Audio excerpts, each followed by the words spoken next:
In this episode, we take a whirlwind visit of more than 12 places of interest and compress 2.5 days of hardcore touring into just 20 minutes. It's here that we begin our visit to the ancient kingdom of Lycia. The Lycia were big fans of burying their dead in rock-cut tombs. There must be thousands of them here.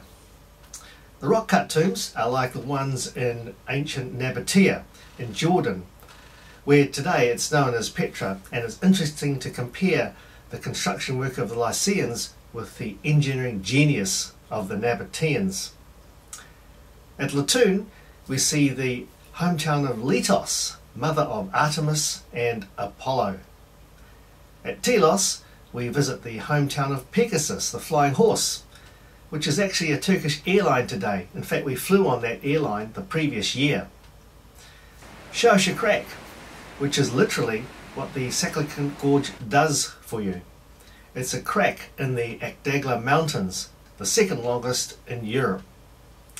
At Kalkan, all our Christmases come at once, as we visit the original location of Santa Claus before he moved to the North Pole.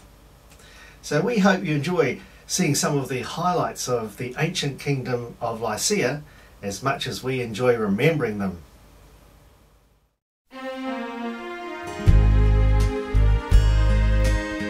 After we left Bodrum, we headed out to Euromos. We drove up and down the D525 highway where it should have been, and finally found it. Because of roadworks, the sign for Euromos had been removed. It was founded 2,600 years ago in 600 BC and reached the height of prosperity 800 years later in 200 CE. Emperor Hadrian is thought to have built the temple here, the Temple of Zeus, which, aside from these remaining rocks, that's all there is to see, other than farmland.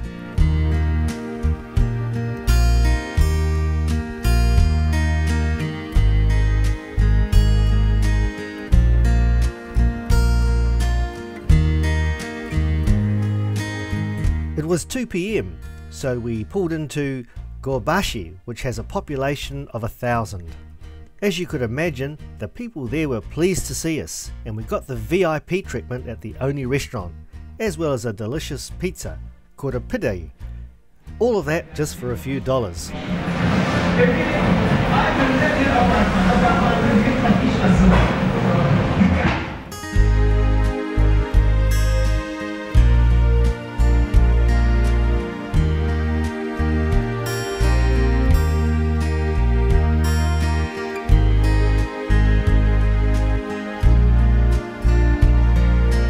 By 4 PM, we had arrived right in the middle of the ancient empire of Lycia, of which Tloss was its most important city.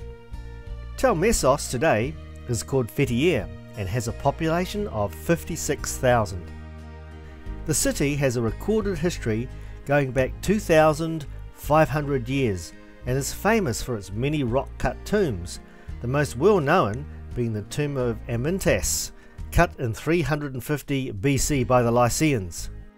What makes this tomb so unique in Turkey is its massive size and beautiful carvings, like the one with its hands on its hips. Of course, nothing compares with the rock-cut tombs of the Nabateans, in an area now known as Petra in modern Jordan, cut at about the same time in 312 BC. If you're interested, please ask for our Petra DVD.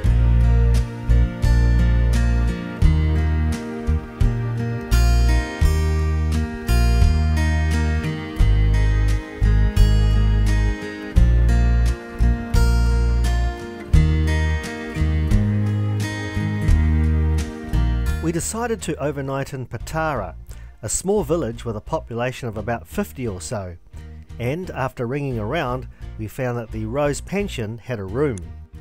A pension, remember, is a kind of a bed and breakfast. It was a cute place to stay, and we had a mosquito bite-free stay, and it was conveniently located for the next few days of sightseeing.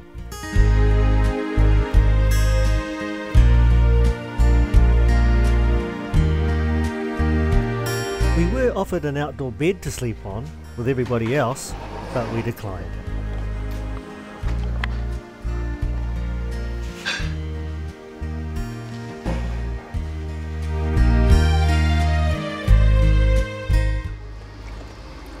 to the yummy grapes. At Patara.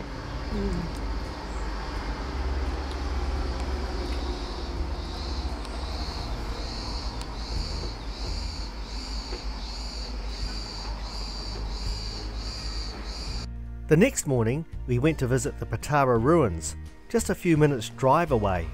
Patara used to be the capital of the Lycian League, and this area used to be the harbour, complete with a lighthouse, but due to silting, the sea is now a half a kilometre away.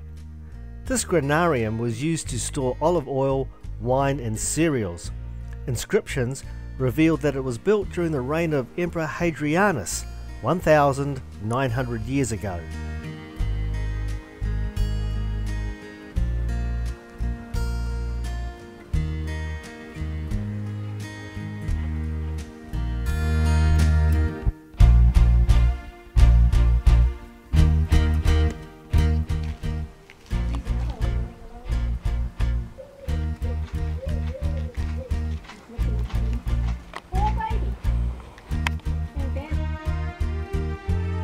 Looks like they're building a new ancient ruin here. Does a bit. Should we go and look? Yeah. Archaeological and restoration work is ongoing.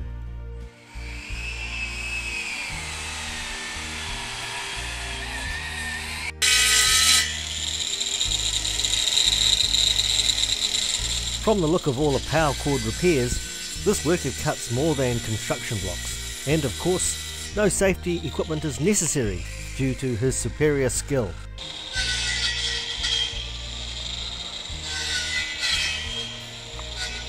There's all the usual stuff here, like the theatre and the Temple of Athena.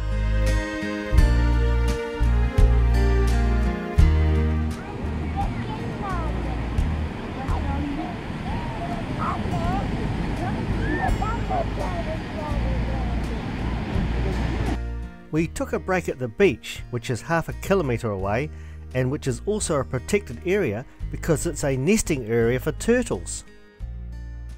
We could quite clearly see the flipper marks in the sand from the turtles going to and from the sea.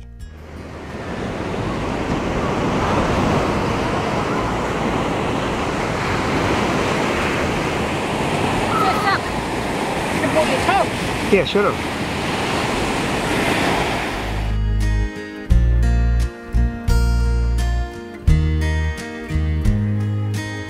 Our next port of call was Xanthos, which had no less than 28 points of interest. It's an easy place to find and get to, but it's off the beaten track. Xanthos was Lycia's religious and administrative centre, and historical records show that they had had a checkered history of wars and destruction, with run-ins with the Persians in 545 BC and Brutus in 42 BC. Nevertheless, by 200 AD, it had become quite wealthy, and in the Byzantine era it was the seat of a bishopric.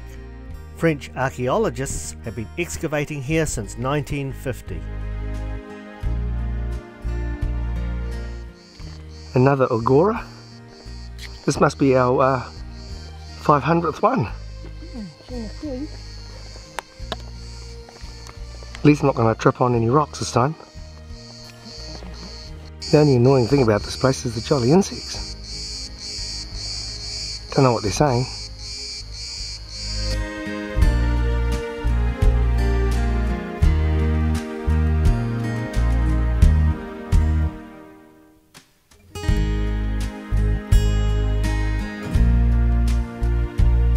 After leaving the main site of Xanthos, we drove around the hillside looking at a few Lycian rock tombs and then headed off for nearby Latoon.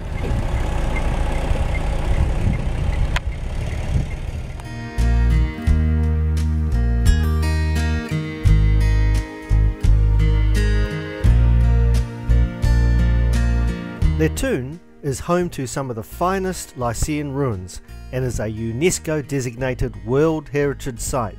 These days it's located smack in the middle of developed farmland, and while we were there, amongst cornfields. Latoon takes its name and importance from a large shrine to Leto, who, according to legend, was a bride of Zeus and became mother of Artemis and Apollo. Zeus also had a wife named Hera, who was unimpressed with the arrangement between him and Leto, so she commanded that Leto spend the rest of eternity wandering from country to country. According to folklore, she then spent most of this time in Lycia, becoming the national Lycian deity.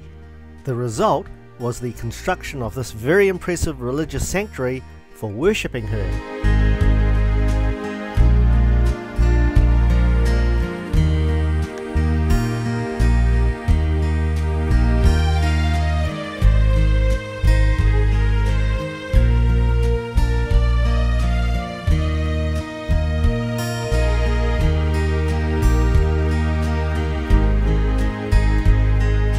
High in the mountains of ancient Lycia lies Tloss, a city rediscovered in 1838 by Charles Fellows.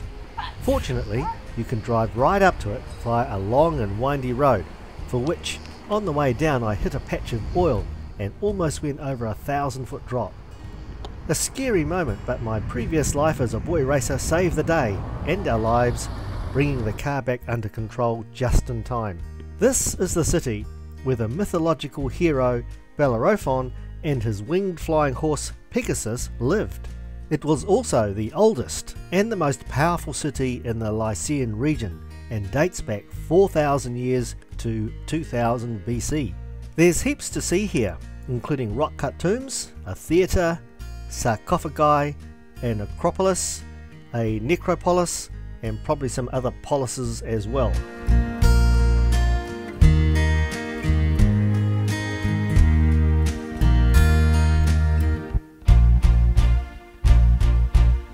The spectacular Saklikent Gorge is literally a crack in the Akdagla Mountains. The canyon is up to 900 feet deep and 18 kilometers long, the second longest gorge in Europe, resulting from the abrasion of the rocks by flowing waters over thousands of years. Yeah. Right.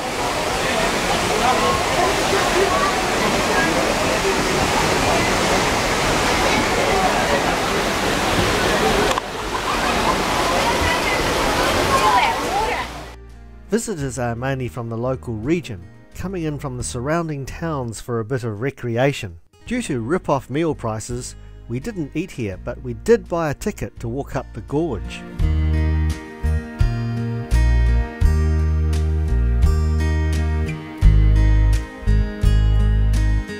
It was hot, hot, hot, like this hot dog, and we had to stand in the hot sun in the 100-meter queue to get into the canyon. Due to restrictions in the number of people the canyon can accommodate, only a few people are let in at a time, but we got through in about 10 minutes.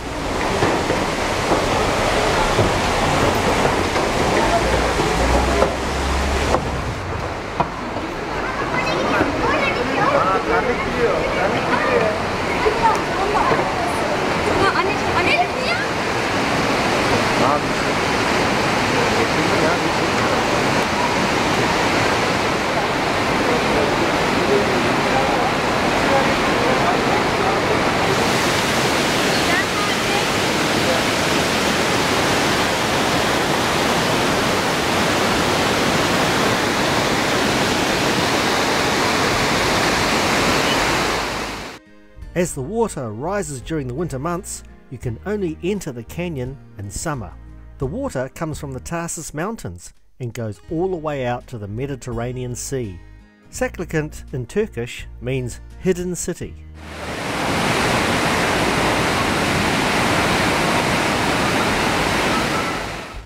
By late afternoon, we had reached Kalkan. We found this cheap but nice pension just up the road from where we had dined for lunch. It was $80 a night, including a private bathroom, whereas next door was asking $100, and when we inquired, we would have had to have shared a bathroom. Just opposite was a corner store, so we bought some dinner and some wine, after which we decided to take a walk around the town. As far as food was concerned, you can only buy fruit and vegetables which are in season for the region. You can't buy canned food readily. It's not like it is at home where you can buy anything anytime. Kalkan was once an Ottoman Greek fishing village called Kalamaki, and today it's devoted to upscale tourism. 96% of the visitors here are from the United Kingdom. We couldn't help noticing that. Hardly heard a word of Turkish while we were here. Kalkan has a population of 3,200. How's the water? Stinking hot today. No wind. Still Yeah. no wind, but at least it's getting nice. One of the hottest days. Cold. Yeah.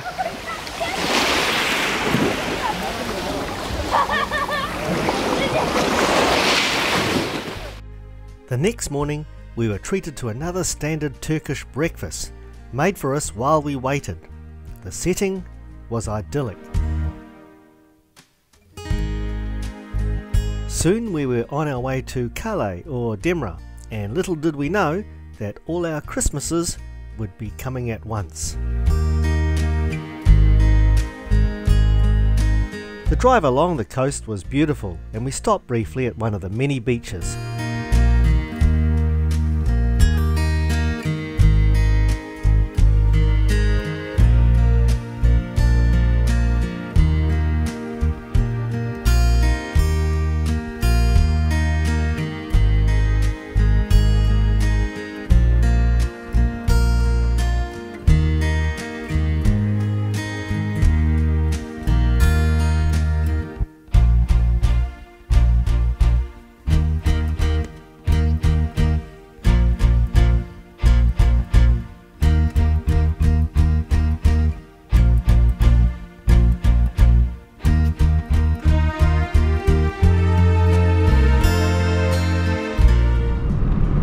We're on the main road to Italia, just past Chesme, and goats just randomly walk out in front of you on the road. But lots of things randomly walk out in front of you on the road here. They sure do. Like people. People, bicycles, scooters, pedestrians, buses, tractors, Tractors in particular. anything. Anything. Right on the main highway. You have to be prepared for anything.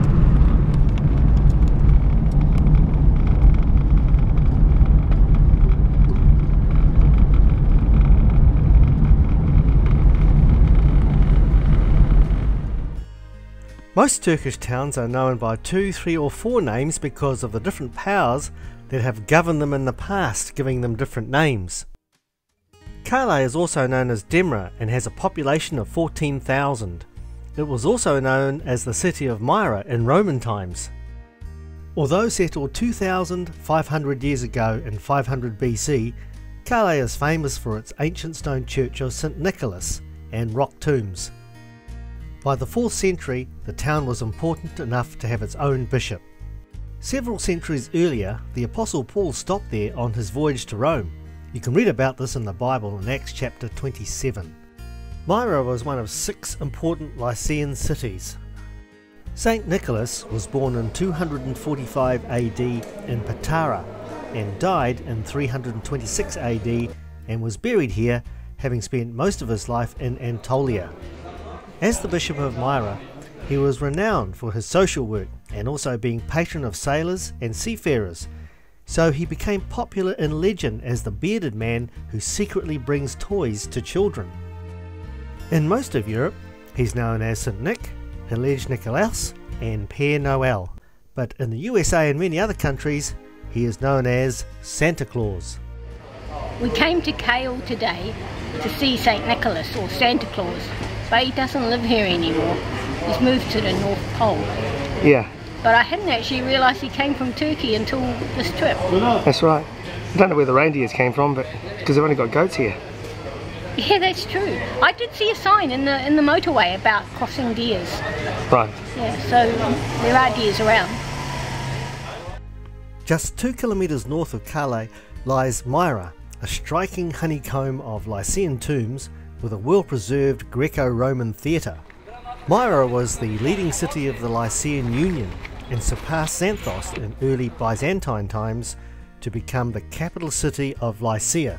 In Roman times, Emperor Germanicus and his wife Agrippina visited here in 18 AD and were honoured with a statue of themselves, which is still here. And as mentioned before, the Apostle Paul visited here in 60 AD. Emperor Hadrian also came here in 131 AD.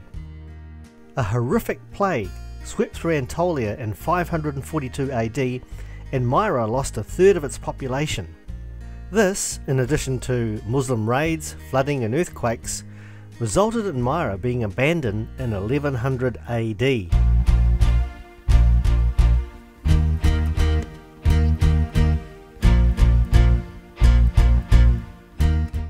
Just been for a half-hour walk around Myra. I'll just take my shoe off, show you what my socks look like. Very nice. Wet, wet, wet. Very wet. Like the rest of me. Yeah. It was midday and the heat was oppressive, so we headed down to the Mediterranean for that well-deserved cool-off before arriving at Olympos for our overnight stay.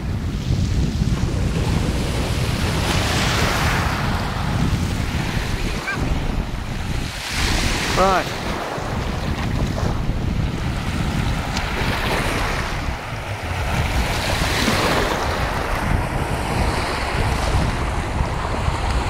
What issue are you having? I haven't got ants in my pants. I think I've got some pebbles in there. What a strange place to put Either that or I pebbles. just laid a couple of eggs. What a strange place to have pebbles. It is. Probably kidney stones.